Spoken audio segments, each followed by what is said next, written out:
नमस्कार दोस्तों, श्री जी ज्ञान सेंटर चैनल में हम आप लोग का स्वागत करते हैं। आरओ के परिप्रेक्ष्य में अब हम आप लोग के सामने जो आपका पर्यावरण संबंधित क्वेश्चन या फिर ज्योग्राफी संबंधित क्वेश्चन जो इंपॉर्टेंट क्वेश्चन है मैं उनको लेकर आया हूं और हर एक दिन आपको ऐसे इंपॉर्टेंट क्वेश्चन कराए जाएंगे जो पेपर में आने का 100% गारंटी रहेगा। कहाँ से पेपर में क्वेश्चन बनता है आरओ से, वहीं से हम आपको क्वेश्चन करा रहे हैं।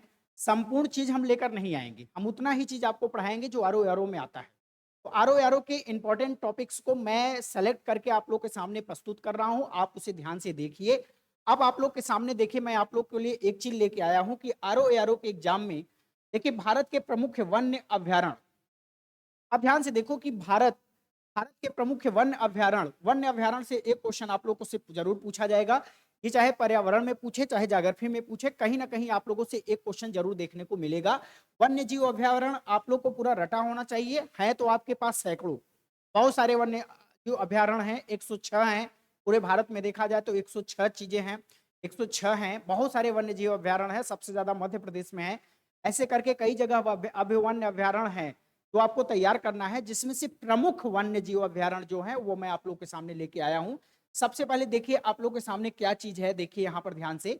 सबसे पहले लिखा है कि पलामू बेतला अभ्यारण्य। नाम सुना होगा आप लोगों ने, पलामू से ही आप लोग को पता चल जा रहा है कि आप लोग को क्या करना है। तो यहाँ देखो ध्यान से, मैंने कहा आप लोग के सामने क्या है, पलामू। पलामू बेतला अभ्यारण्य कहाँ पे है, झारखंड। तो याद रखना बेतला करके नाम दे या पलामू करके नाम दे, तो याद रखना पलामू जो है डिस्ट्रिक्ट है आपका झारखंड का, तो चाहे पलामू कर सकता है, पलामू वन्यजीव अभ्यारण्य या बेतला वन्यजीव अभ्यारण्य। अगर इन दोनों में से किसी का भी नाम आएगा तो आप कहाँ पे लगाएंगे, झारखंड में है। क्या इतनी बात क्लियर है? इसके बाद आता है दालमा। दालमा वन्य जीव अभ्यारण्य। आपको पता है कि दालमा भी कहाँ का जगह है, दालमा भी आपका झारखंड में है। तो आपको पता होगा कि दालमा वन्य जीव अभ्यारण्य आपको कहाँ पे है, बताइए, आपका झारखंड में है। क्या इतनी बात क्लियर हो गई? इसके बाद लिखा है हजारीबाग वन्य जीव अभ्यारण्य। आपको पता है कि हजारीबाग भी झारखंड का एक डिस्ट्रिक्ट है, तो आप लोग को याद होना चाहिए कि हजारीबाग वन्य जीव अभ्यारण्य कहाँ पे है, झारखंड में है। क्लियर है ना? इसके बाद आता है कैमूर। कैमूर वन्य जीव अभ्यारण्य। अगर मैं इसकी बात करूं तो याद रखना कि कैमूर वन्य जीव अभ्यारण्य की अगर हम लोग बात करें तो कैमूर बिहार का डिस्ट्रिक्ट है। तो कैमूर कहां पे होगा, बताइए? कैमूर आपका कहां पे होगा, बिहार में होगा। क्या इतनी बात क्लियर है? इसके बाद आता है नल सरोवर अभ्यारण्य। नल सरोवर अभ्यारण्य की बात करें तो ये कहां पर है, गुजरात में। नल सरोवर गुजरात में है। नल सरोवर आप लोग याद रखिएगा कि नल सरोवर अभ्यारण्य कई बार पेपर में पूछा गया है। अगर आपके पेपर में दे दिया जाए कि नल सरोवर अभ्यारण्य कहां पे है, तो आप कहां टिक करके आएंगे, गुजरात टिक करके आइएगा, इस बात का ध्यान रखिएगा। इसके बाद लिखा है चंद्रप्रभा अभ्यारण्य। अच्छा, चंद्रप्रभा की अगर हम लोग बात करें तो चंद्रप्रभा अभ्यारण्य कहां पे है, उत्तर प्रदेश। कौन से डिस्ट्रिक्ट में है, चंदौली डिस्ट्रिक्ट में है, इस बात का ध्यान रखिएगा। जब आप यूपी स्पेशल आपको मैं लेके आऊंगा, यूपी स्पेशल पढ़ाऊंगा, तो उसमें जितने भी अभ्यारण्य उत्तर प्रदेश के हैं कौन कहाँ पे है, जैसे दुधवा राष्ट्रीय उद्यान, दुधवा कहाँ पे है, दुधवा लखीमपुर खीरी में है, आप लोग को पता होगा। चंदौली में चंद्रप्रभा है। इस तरीके से आप लोग को याद रखना होगा कि कौन कहाँ पे है। क्लियर है ना? अब जरा ध्यान से देखो, चंद्रप्रभा के बाद अगर हम लोग बात करें, ध्यान से देखिए कि चंद्रप्रभा के बाद अब हम लोग की बात सामने आता है भद्रा। भद्रा से नाम पता है कि आपका तुंगभद्रा एक नदी है जो कर्नाटक में है, और तुंगभद्रा नदी पर ही विजयनगर की स्थापना हुई है, जिसमें किसने करवाया था, हरिहर एंड बुक्का नाम के दो शासक थे और दो बहादुर थे जिन्होंने विजयनगर की स्थापना किया था। और कौन सी नदी के तट पर है विजयनगर, तुंगभद्रा नदी के तट पर है। और ये कौन से राज्य में है, बताइए? ये कर्नाटक में है, इस बात का ध्यान रहे। क्लियर है ना? ये बच्चा कहाँ पे है, कर्नाटक में है। कहाँ पे है, बताइए? कर्नाटक में।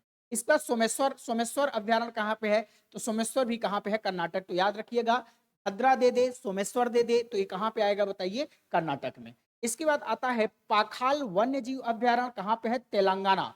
अब पाखाल से देखो यहाँ पर क्या आया है, ल आया है। पाखाल से क्या आया है, ल आया है, और तेलंगाना में भी ल वर्ड आ रहा है, तेल तेल तेल। तो यहाँ पर देखो पाखाल, पाखाल में ल आया है, तो आपको याद रहेगा कि पाखाल वन्यजीव अभ्यारण्य पेपर में पूछेगा तो कहाँ लगाइएगा, तेलंगाना। उसके बाद देखो तुंगभद्रा अभ्यारण्य फिर से आ गया। यहाँ भद्रा अभ्यारण्य था, यहाँ तुंगभद्रा आ गया, ये भी कहाँ होगा, कर्नाटक में। इसके बाद है कावला। कावला वन्य जीव अभ्यारण्य की अगर बात करें तो ये तेलंगाना में है। देखो कावला में भी क्या आया बच्चा, ल। एक कीवर्ड आप तैयार करते रहिएगा। यहाँ पर देखिए पाखाल में भी ल आया है और कावला में भी ल आया है, तो कहाँ हो जाएगा, तेलंगाना।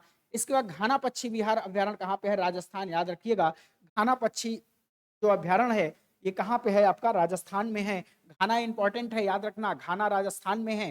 तो आप लोग राजस्थान में न आ रहा है राजस्थान घाना, तो याद रखिएगा घाना कहाँ पे है, राजस्थान में है, इस बात का ध्यान रहे। क्लियर है ना। अब घाना के बाद हम लोग आगे देखेंगे कि रणथंभौर।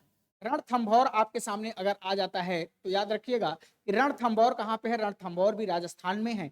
तो कुंभलगढ़ कहाँ पे है, ये बहुत इंपॉर्टेंट है, कुंभलगढ़ अभ्यारण्य, कुंभलगढ़ अभ्यारण्य भी कहाँ पे है, राजस्थान में है, इस बात का भी ध्यान रखिएगा। क्लियर है ना।